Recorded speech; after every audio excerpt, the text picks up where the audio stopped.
वही जज अगर ये बोले कि मैं ऑर्डर करता हूं कि सब लोग लाल रंग पहन करके निकले, हो नहीं सकता है। शेल्टर तो एक भी नहीं है पूरे दिल्ली में, तो कहाँ डालेंगे? 3 लाख कुत्ते हैं, 3 लाख कुत्तों को कहाँ, कौन से शेल्टर में आप डालेंगे? पहले तो दिल्ली सरकार को ये लिखा है कि 2 महीने के अंदर अंदर उनको शेल्टर, उसका असल नाम है पाउंड में डालना पड़ेगा। अब उसके लिए पाउंड बनाने पड़ेंगे। तो 1 पाउंड अभी 3 लाख कुत्तों के लिए आपको 3000 पाउंड बनाने पड़ेंगे, और वो भी वहां बनाने पड़ेंगे जहां कोई रहता नहीं है, क्योंकि एक कॉलोनी के अंदर तो आप बना नहीं सकते हैं जिसमें आप 100 कुत्ते डालेंगे या 200 कुत्ते डालेंगे। तो एक पाउंड को बनाने में आपको लगेंगे 4-5 करोड़, क्योंकि दीवारें बहुत बड़ी होंगी, जगह भी आपको चाहिए कम से कम 1 एकड़। तो 3000 एकड़ आप ढूंढिए जहां लोग नहीं हैं और वहां बनाइए। दूसरी चीज ये है कि आपको 1.5 लाख लोगों को एम्प्लॉय करना पड़ेगा, क्योंकि सफाई के लिए, आखिर अगर 200 कुत्ते एक जगह में हैं तो गंदगी तो करेंगे ही करेंगे ना बेटे, तो फिर कौन साफ करेगा? 1.5 लाख लोग। फिर वॉचमैन करना है, फिर इनके लिए खाना बनाने के लिए किसी को करना है। अगर आपने गलती से अगर बना भी लिए तो ये बताइए कि आप 5 करोड़ रुपए हफ्ते खर्चा करने के लिए तैयार हैं कुत्तों को खिलाने के लिए हर हफ्ते? क्योंकि अभी तो वो मुफ्त में खा रहे हैं, फीडर्स, सिविल सोसाइटी उनको खिला रही है। अब तो सरकार कह रही है कि नहीं, हम रखेंगे और हम खिलाएंगे। तो बताइए कहां से पैसे आएंगे?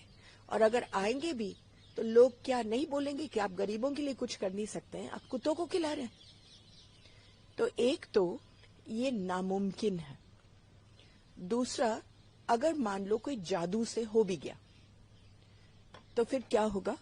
3 लाख कुत्तों को आप डालेंगे, सबसे पहले आपकी हाथापाई होगी हर गली में, क्योंकि लोग जो खिलाते हैं खड़े होकर के मारामारी करेंगे, इसको मत लेना, उसको मत लेना, शू शू करके भगा देंगे।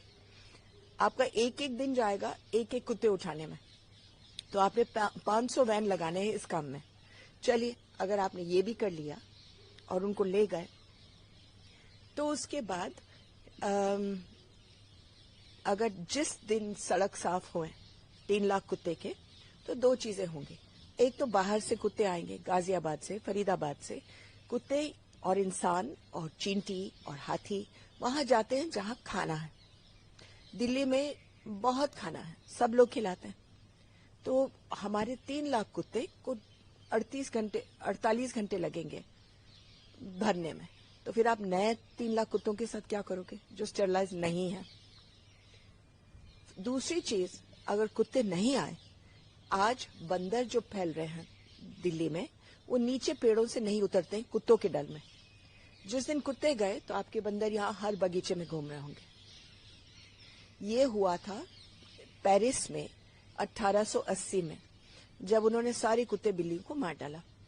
1 हफ्ते के अंदर अंदर कोई नहीं रह सकता था उस शहर में, क्योंकि सारे चूहे भर गए थे नालों में। तो उनको बुलाना, मतलब लाना पड़ा दूर से, फिर कुत्ते और बिल्ली। तो हर एक चीज की अपनी अपनी महत्व होता है। केवल कहना कि सारे कुत्तों को डालो पाउंड में, ये तो कोई राजा जैसे बोलता है ना कि पानी के लहरों को रोक दो, ये वही वाला जजमेंट है। मगर मैं एक और चीज कहना चाहती हूँ, और वो ये है कि ये 2 बेंच का जजमेंट था, जो 2 बेंच का ऑर्डर था, 2 जजेस बैठे थे। इससे पहले सुप्रीम कोर्ट में 2 बेंच का ऑर्डर था, जस्टिस माहेश्वरी का।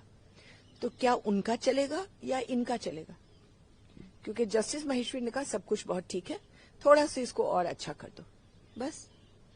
अब ये और ये तो बिल्कुल एक जैसे हुए। दोनों अलग अलग ऑर्डर्स आए हैं सुप्रीम कोर्ट से, तो कौन माना जाएगा? सुप्रीम कोर्ट की ओर से ये भी कहा गया है कि डॉग्स बाइट्स की घटनाएं लगातार बढ़ रही हैं, उसको देखते हुए ये ऑर्डर्स दिया गया है। इसके साथ ही मेयर का भी इस पर बयान आया। तो मैं ये कह रही हूँ, डॉग बाइट्स पता नहीं बढ़ रहे हैं कि नहीं बढ़ रहे हैं, लेकिन हाँ, मीडिया उनके बारे में ज्यादा लिख रही है। और वो इसलिए है बेटा, डॉग्स तभी बाइट करते हैं जब आप उसको उठा करके जहां रहता है उसको उठा करके रिलोकेट करो। अब मेरी कॉलोनी से उठा करके आपकी कॉलोनी में डालेंगे تو ظاہر ہے کہ وہ اکیلا محسوس اپنے آپ کو ہوتا ہے. اس کو چوٹ لگی ہے, لوگ اس کو ڈنڈوں کے سی باہر, وہاں کے کتے اس کو مارنے کے لیے تیار ہے, کسی نہ کسی کو تو کاٹے گا. اب کیا ہو گیا ہے کہ اس شہر کے RWA رات کو وینز بلا بلا کر کے کتے اٹھواتے ہیں آن پیمنٹ اور ادھر ادھر پھینکواتے ہیں ہر ایک گلی میں. اب زیادہ تر جہاں پھینکواتے ہیں وہ غریبوں کے ہاں, تو گلیوں میں جب نئے نئے کتے آتے ہیں تو اتنے بھرے ہوئے ہوتے ہیں وہ گلیاں پہلے سے ہی کہ وہاں مارا ماری ہو جاتی ہے اور پھر کتے کاٹتے ہیں. تو اگر ریلوکیشن بند کر دو یہ سب کاٹنا پیٹنا بند ہو جائے گا. جن سٹی کو دی گئی ہے تو اس پر میئر کا بھی اسٹیٹمنٹ آیا, انہوں نے کہا 6 ہفتے کا سمے لگے گا. اب میئر بہت بہادر انسان ہے, 6 ہفتے میں وہ 3000 جگہ ڈھونڈ کر کے ان کو بنا بھی پائیں گے اور کتوں کو بھی پکڑ کر کے ڈال دیں گے اور ان کے کھانے کا انتظام بھی کریں گے. دلی کو اس ججمنٹ پر 15,000 کروڑ روپے دینا پڑے گا شروع میں ہی. تو آپ اتنی بہادری کرنا چاہتے تو ہمیں دکھائیے 6 ہفتے میں کیا کرتا ہے.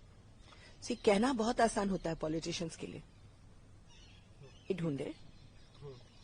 اس کا اپائے یہ ہے کہ آپ ABC سینٹرز کو ٹھیک سے چلائیں جو اسٹرلائزیشن کرتے ہیں, ریلوکیشن بند کروائیں, تو 2 سال کے اندر اندر آپ کی ساری مصیبت ختم ہو جائے گی.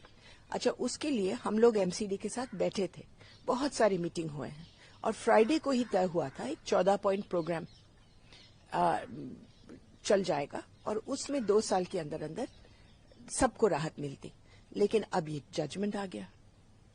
اب یہ ججمنٹ مجھے نہیں معلوم کہ لیگل بھی ہے کہ نہیں, بس ایک غصے میں دینے والا, آپ آؤ بیٹھو روب جماؤ ججمنٹ دے دو اور کہو کہ کوئی نہیں بولے گا, کوئی مجھے سننا نہیں ہے. اب یہ ججمنٹ کس چیز, سو موٹو ججمنٹ, ٹھیک ہے, یعنی کہ انہوں نے اپنے آپ ڈالا کیس, اپنے آپ سنوائی کری اور اپنے آپ ججمنٹ دیا, کوئی اور تو تھا نہیں. لیکن یہ کس بات پر ہوا تھا یہ بھی آپ کو پتا ہونا چاہیے. ایک نیوز پیپر کی کلپنگ تھی جس میں انہوں نے لکھا کہ میڈیا نے لکھا تھا کہ ایک لڑکی کو کتوں نے کاٹ کر کے اس کی موت ہو گئی. وہ کٹنگ ہمارے جج صاحب کو مل گئے اور اس پر انہوں نے 100 موٹو کیس لگا دیا. لیکن وہ والی لڑکی کو ہم لوگوں نے انویسٹیگیٹ کیا تو پتہ چلا یہ لڑکی بیچاری مر تو گئی تھی لیکن کوئی کتا اگل بگل میں کچھ نہیں تھا, وہ میننجائٹس سے مری. اور ان کے ماں باپ بھی یہی بول رہے ہیں کہ یہ اخباروں میں غلط نکلا ہے. تو اب کیا بول سکتے کہ آپ کا جو پورا غصے سے یہ بولنا غلط آدھار پر آپ بول رہے ہیں, تو کیا کر سکتے ہیں.